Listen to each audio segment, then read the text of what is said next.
શું તમારો ઉછેર સંયુક્ત પરિવારમાં થયો હતો? જો હા, તો તમે શું મેળવ્યું? અને જો ના, તો તમે શું ગુમાવ્યું? મિત્રો, તમે જે મેળવ્યું છે એની યાદી કરશો તો કદાચ પાનાઓ ભરાઈ જશે, અને સ્મરણોને યાદ કરશો તો કદાચ તમારી આંખો પણ ભીંજાઈ જશે.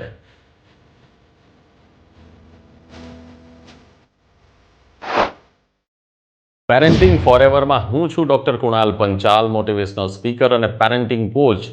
મિત્રો, મારો ઉછેર સંયુક્ત પરિવારમાં થયો છે, એટલે હું જાણું છું કે સંયુક્ત પરિવાર એ બાળ ઉછેર માટેની શ્રેષ્ઠ પાઠશાળા છે. શું તમે પણ એ જાણવા માંગો છો? તો આજના આ વિડીયોને અંત સુધી જુઓ અને જુઓ કે સંયુક્ત પરિવાર કેવી રીતે બાળ ઉછેરની શ્રેષ્ઠ પાઠશાળા બને છે. સંયુક્ત પરિવારમાં બાળકનો ઉછેર થવાથી બહુ જ બધા ફાયદાઓ થાય છે. મિત્રો, એમાંથી પહેલો ફાયદો છે કે સંયુક્ત પરિવારમાં ઉછરતા બાળકને ખૂબ કાળજી, પ્રેમ અને હૂંફ મળે છે.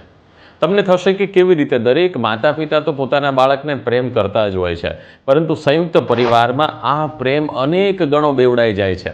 મિત્રો, જ્યારે દાદા દાદી હોય છે, કાકા કાકી છે, ક્યારેક ફઈ પણ ઘરની અંદર હોય, તો આ બધા જ સભ્યો જે રીતે બાળકની સાથે વર્તન કરે છે, જે પ્રકારે તેના અનુભવોમાંથી બાળકને શીખવા મળે છે, તે આજીવન યાદ રહેતું હોય છે. મિત્રો, આપણે ગમે તે રીતે રહેતા હોઈએ, પરંતુ દાદાની કહેલી વાર્તા અથવા તો દાદીની કહેલી જે વાર્તા હોય છે, તે ક્યાંક ને ક્યાંક આપણા જીવનના છેલ્લા અનુભવો સુધી આપણને યાદ રહેતું હોય છે. સંયુક્ત પરિવારનો બીજો ફાયદો છે કે બાળકમાં સંસ્કાર અને મૂલ્યોની આપોઆપ સમજણ આવતી જાય છે. કારણ કે ઘરની અંદર ઘણી બધી એવી ક્રિયાઓ છે કે જે ચોક્કસ વ્યક્તિઓ પાસે તે જોવે છે. જેમ કે દાદા કે દાદી છે, તો એ ધાર્મિક કાર્યોમાં વ્યસ્ત હોય છે. ક્યાંક મંદિરમાં એની પૂજા કલાકો સુધી ચાલતી હોય છે. દરરોજ કંઈક ને કંઈક આસ્થાનો દિવસ હોય છે. તો આવા સંજોગોમાં બાળકને તેમની પાસેથી સામાજિક બાબતો પણ ઘણી શીખવા મળે છે. માનસિક રીતે પણ તેમની વય પ્રમાણે જ્યારે રહેતા હોય છે, ત્યારે બાળક વધારે દ્રઢ બને છે. ખાસ કરીને તમે જોઈ શકો કે શ્રાવણ મહિનો હોય તો શિવજીની પૂજા થતું હોય, તો ઘરમાં આખો માહોલ શિવજીમય બની જતો હોય. માત્ર મમ્મી પપ્પા રહેતા હોય એવા સંજોગોમાં તો એવું બને કે મમ્મી અને પપ્પાને નોકરી કે જોબનું ટેન્શન હોય, પરંતુ દાદા દાદીની સાથે રહેતું બાળક ઘણી બધી રીતે બહુ જ બધું મહત્વનું શીખે છે, અને આ સહજ રીતે એના વર્તનની અંદર વણાઈ જતું હોય છે. ઘણા બધા પ્રી સ્કૂલના બાળકો છે, તેને કૃષ્ણ ભગવાનની કે રામ ભગવાનની, શંકર ભગવાન કે ગણપતિ દાદાની વાર્તાઓ કહેતા જોયા છે. એની વાતમાં ક્યાંક ને ક્યાંક આ બધા ઈશ્વરીય તત્વોની વાત થઈ છે. અને જ્યારે હું એને પૂછું કે બેટા, તને આવી વાર્તા ક્યાંથી ખબર પડી, ત્યારે એનો જવાબ એટલો જ હોય છે કે મને મારા દાદીમાં આ વાત કરતા હતા. સંયુક્ત પરિવારમાં રહેતા બાળકને ઘણા બધા જે લાભ થાય છે, તેમાંથી ત્રીજો લાભ મારે એ કહેવો છે કે આ બાળક ખૂબ સ્વતંત્રતા શીખે છે, આત્મવિશ્વાસુ બને છે. મારો પોતાનો અનુભવ રહ્યો છે કે મારું બાળપણ બહુ જ મોટા પરિવારમાં વીત્યું છે. એટલે ઘરમાં જુદા જુદા પ્રકારની ઉંમર ધરાવતા વડીલો હતા. મારા ઘરે ફઈ પણ હતા, મારા 3 કાકાઓ હતા, એ બધાના મોટા દીકરાઓ હતા, એ પણ મારી સાથે હતા. તો મને એ બધામાંથી ખૂબ શીખવા મળ્યું છે. ખાસ મારે યાદ કરીને એ તમને કહેવું છે કે આપણા જીવનની કેટલીક અવસ્થાઓ એવી છે કે જ્યારે આપણને શીખવાની ખૂબ તાલાવેલી હોય.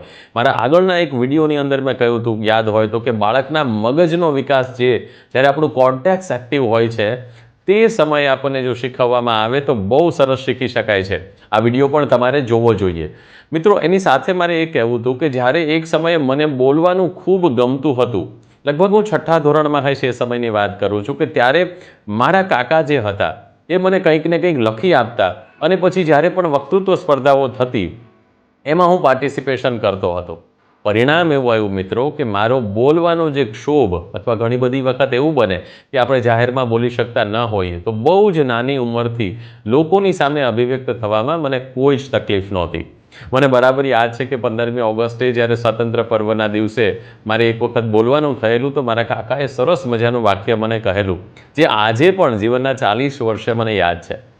એક વાક્ય સરસ એમણે કહ્યું હતું કે મન હોય તો માળવે જવાય, દિલ હોય તો દિલ્હી જવાય, અને જો વિચાર હોય તો વડાપ્રધાન પણ થવાય.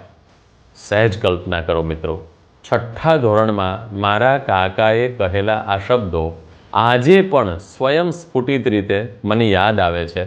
એનું એકમાત્ર જો કોઈ કારણ હોય તો એ સંયુક્ત પરિવારનું વાતાવરણ છે, કે જેને લઈને આપણી અંદર આત્મવિશ્વાસ આવતો હોય છે. મને બરાબર યાદ છે કે મારા ફઈ એ ગુજરાતી વિષયમાં સ્નાતક થતા હતા, તો એ પણ ઘણી બધી વખત કવિતાઓ બોલતા, મારા કાકા ગઝલો બોલતા. તો આ બધું મારી ભાષાકીય અભિવ્યક્તિની અંદર સહજ રીતે વણાયું અને પરિણામ સ્વરૂપે આજે મને એ પ્રકારની અભિવ્યક્તિ ગમે છે અને હું સરસ રીતે બોલી શકું છું. એટલે મારે આપ સૌને કહેવું છે, ખાસ કરીને શિક્ષકો અને માતા પિતાને બંનેને કહેવું છે કે શક્ય હોય ત્યાં સુધી બાળકનો જે માહોલ છે તે બાળકના માહોલને જાણી અને તે પ્રમાણે જો આપણે તેને શીખવાડીએ, તે પ્રમાણેના તેને અનુભવો આપીએ, તો મને લાગે છે કે તેનો ઉછેર ખૂબ સરસ મજાની રીતે થઈ શકે. સંયુક્ત પરિવારને લીધે થતો ચોથો અને મહત્વનો લાભ એ છે કે બાળકમાં વિવિધ પ્રકારની કુશળતાઓ આવે છે અને બાળક કેટલાક પ્રકારે કામ કરવા ટેવાય છે. જેમ કે એવું બને કે બાળક નાનું હોય એટલે સ્વાભાવિક છે કે દાદીમાં ક્યારેક કોઈ વસ્તુ તેને અંબાવવાનું કહે. બાળક સાયકલ ચલાવતું થાય તો નાનું નજીકમાંથી કોઈ વસ્તુ લાવવાની હોય તો કાકા કે કાકી છે એને કશુંક ચીંધે છે. પરિણામે બાળક યાદ રાખીને થેલી લઈને કે જે તે વસ્તુ લાવવાની છે તે સરસ મજાની રીતે લાવવાની જવાબદારી કેળવતું થાય છે. મને યાદ છે બરાબર, ફરી મને મારું બાળપણ મિત્રો યાદ આવે છે કે જ્યારે હું નાનો હતો તો અમારા ઘરે ફ્રીજ ન હતું, તો શેરીમાં કોઈ એક જગ્યાએ ઉનાળાના દિવસોમાં જ્યારે છાશ ઠંડી કરીને પીવી હોય તો બરફ લેવા જવું પડતું. હવે બરફ લેવા જવાનું હોય, તડકો હોય તો કેવી રીતે જવાનું? એટલે સ્ટીલની બરણીની અંદર બરફ લેવા જતા, સાયકલ ચલાવીને જતા, ઘણીવાર સાયકલ પરથી પડીએ તો પણ એ બરફ છે એને સાચવીને લાવવાનું જે અમારી અંદર એક જુનૂન હતું, તેણે અમને ઘણું બધું શીખવાડ્યું છે. એટલે અહીંયા બાળકને જ્યારે આપણે શીખવાડીએ છીએ, ખાસ કરીને મારે એ કહેવું છે કે સંયુક્ત પરિવાર એ બાળ ઉછેરની શ્રેષ્ઠ પાઠશાળા છે. કારણ કે બાળકને સંયુક્ત પરિવારમાં બધા પાસેથી કશુંક ને કશુંક શીખવા મળે છે. મેં કહ્યું તેમ કાકા પાસેથી કોઈ કડકાઈ ભરી વાત સાંભળવા મળશે, મમ્મી પાસેથી રુજુતા સાંભળવા મળશે, પપ્પા પાસેથી કંઈક બીજું સાંભળવા મળશે અને દાદા દાદી તો હું કહી જ રહ્યો છું કે એ તો વાર્તાનો ખજાનો હોય. કંઈ નહીં તો એ પોતાના જમાનાની ખાલી પોતાના અનુભવોની વાત જો કરે તો પણ આપણને એવું થાય કે દાદા કે દાદીના ખાટલે બેઠા રહીએ અને તેની વાતો આપણે સાંભળતા રહીએ. સંયુક્ત પરિવારમાં ઉછરતું બાળક એ પરંપરા અને સંસ્કૃતિનો વાહક બને છે. ઘણી બધી રીતે આપણા ઘરની અંદર જે માહોલ છે તેવા જ આપણે બનતા હોઈએ છીએ, ત્યારે પરંપરા અને સંસ્કૃતિના વાહક તરીકેનું ઉત્તરદાયિત્વ એ ઘરના સભ્યોમાંથી બાળકને મળે છે. દાદા દાદીના તો મેં તમને અસંખ્ય ઉદાહરણો આપ્યા, પણ ઘણી બધી વખત એવું થાય કે ઘરકામમાં પણ ક્યાંક મદદરૂપ થવાનું થાય. જેમ કે પરંપરાગત રીતે અથાણાઓ બનાવવાના, પરંપરાગત રીતે આખા વર્ષના પાપડ છે તેનું ખીચું બનાવવાનું કામ. આવું જ્યારે ઉનાળાના સમયમાં થતું તો સ્વાભાવિક છે કે ઘરના બધા જ બાળકો જો સંયુક્ત પરિવારના હોય તો એક બાળકને જોઈ અને બીજું બાળક છે એ પણ એવા પ્રકારનું કામ કરવા ટેવાય છે. અને બધા બાળકો સાથે મળીને જ્યારે આવું કોઈ કામ કરે છે તો એને બહુ જ જીવનભર ઉપયોગી થાય તેવા પ્રકારનું શિક્ષણ મળે છે. મિત્રો, પરંપરા જે છે એ રૂઢિગત રીતે ચાલતી હોય છે. ઘણી બધી વખત એવું થાય કે કેટલીક કહેવતો અને રૂઢિપ્રયોગોનું શિક્ષણ પણ આપણને સંયુક્ત પરિવારમાં મળે છે. કારણ કે માતા પિતા તો ભણેલા કે ચોક્કસ પ્રકારના દરજ્જાથી રહેતા હોય છે આપણી પાસે, પણ દાદીમાં કે દાદા છે જેની પાસે બહુ જ બધા પેઢીઓનો જે અનુભવ છે. મને બરાબર ફરી એકવાર યાદ આવે કે અમારા બા એવું કહેતા કે પારકી આશા સદા નિરાશા. એટલે કે પારકી આશા ન રાખવી જોઈએ, બધું આપણે જાતે મહેનતથી આ કામ કરવું જોઈએ. આવી રૂઢિ કહેવતો જે છે એ બધાનું જ્ઞાન બાળકને સ્વયં મળી જાય છે. વિચારો કેટલું સરસ મજાનું ભાષા શિક્ષણનું કામ થઈ શકે જો બાળકનો ઉછેર સંયુક્ત પરિવારમાં થતો હોય તો. સંયુક્ત પરિવારમાં ઉછળતા બાળક માટેની છઠ્ઠી મહત્વની કહી શકાય તે ટિપ્સ એવી છે કે બાળકને હૂંફ અને પ્રેમ મળી રહે છે. સંયુક્ત પરિવારના બાળકને ક્યારેય એકલતા લાગતી નથી. આ બાળક ક્યારેય ઉદાસ થઈને, માયુસ થઈને ખૂણામાં બેસી રહેતું નથી. કારણ કે સંયુક્ત પરિવારમાં એક કરતાં વધારે ભાઈઓ અને બહેનોનો એક સમૂહ હોય છે અને આ સમૂહ હંમેશા એકબીજાની સાથે હોય છે. હા, એમાં ઝઘડા બહુ બધી વખત થતા હોય છે, કેટલીક વસ્તુઓ માટે ખૂબ માથાકૂટ થતી હોય છે, પણ અંતે તો આ બધાય છે તે એવી હળીમળીને રહેતા હોય. કદાચ એવું બને કે બાળપણ થોડું દોહ્યું પણ લાગે, પણ પછી જ્યારે જુવાનીમાં જ્યારે બાળક પ્રવેશે છે, મોટું થાય છે, ત્યારે નાનપણમાં એ જે કરેલા તોફાન છે એ બધા જ્યારે યાદ આવે છે તો એ સંસ્મરણો બહુ જ સુખદ બની જતા હોય છે. એટલે મારે અહીંયા કહેવું છે કે આ પ્રકારે ઉછરેલું બાળક છે તે પોતાના જીવનમાં એટલી બધી અનુભવોની એરણમાંથી પસાર થાય છે કે પછી તેના ઘડતરમાં કોઈ કચાશ રહેતી નથી. મિત્રો, કેટલા મજાના ફાયદાની વાત હું તમને કરી રહ્યો છું. આ જ્યારે તમે સાંભળી રહ્યા છો, આટલો મારો વિડીયો સાંભળ્યો છે, ત્યારે તમને પણ તમારા બાળપણની કોઈ એવી વાત યાદ આવતી હશે પ્લીઝ મિત્રો કોમેન્ટ બોક્સમાં જરૂર લાગે તો આપ લખી શકો છો. અને હા, તમે હજી અમારી ચેનલને જો સબસ્ક્રાઇબ ના કરી હોય તો પ્લીઝ એને સબસ્ક્રાઇબ કરો, કારણ કે પેરેન્ટિંગના આવા જુદા જુદા વિષયો સાથે આપણે દર અઠવાડિયે મળવાના છીએ. મિત્રો, છેલ્લી અને 7મી કહી શકાય તે બહુ જ મહત્ત્વની વાત કે ફાયદો એ છે કે જે બાળકો સંયુક્ત પરિવારમાં રહે છે તે સાથે મળીને ખાતા, રહેતા અને જીવતા શીખી જાય છે.